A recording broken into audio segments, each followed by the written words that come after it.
केलं जाईल A B आणि सी ज्या ए कॅटेगरीच्या असतील हायली हॅझार्डस जे आहे हायली इन्फ्लेमेबल जे आहे त्या पूर्णपणे फॅक्टरीज जे आहे ते बंद करून दुसरीकडे शिफ्ट केल्या जातात. ज्यावेळी हा जो स्फोट झाला अत्यंत जी कंपनी आहे ती दूरवर जाणवली गेली, घराच्या काचा फुटल्या, लोक देखील जखमी झाली.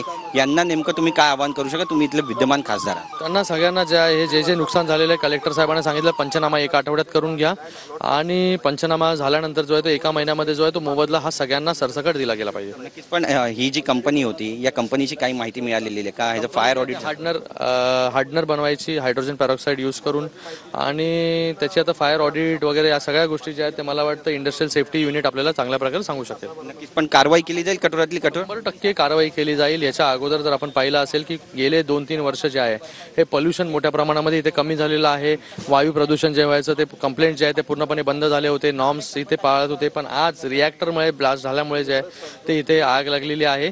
पण भविष्यामध्ये अशा फॅक्टरीज ज्या आहेत या सिटीमध्ये राहता कामा नये. या सगळ्या सिटीजच्या बाहेर जे आहे त्या highly hazardous highly inflammable factories जे आहेत ते बाहेर गेल्या पाहिजे.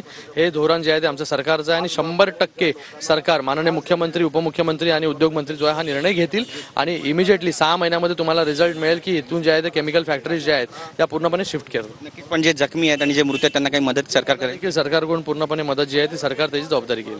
धन्यवाद आमच्याशी बोलल्याबद्दल. ते श्रीकांत शिंदे यांनी माहिती दिलेली.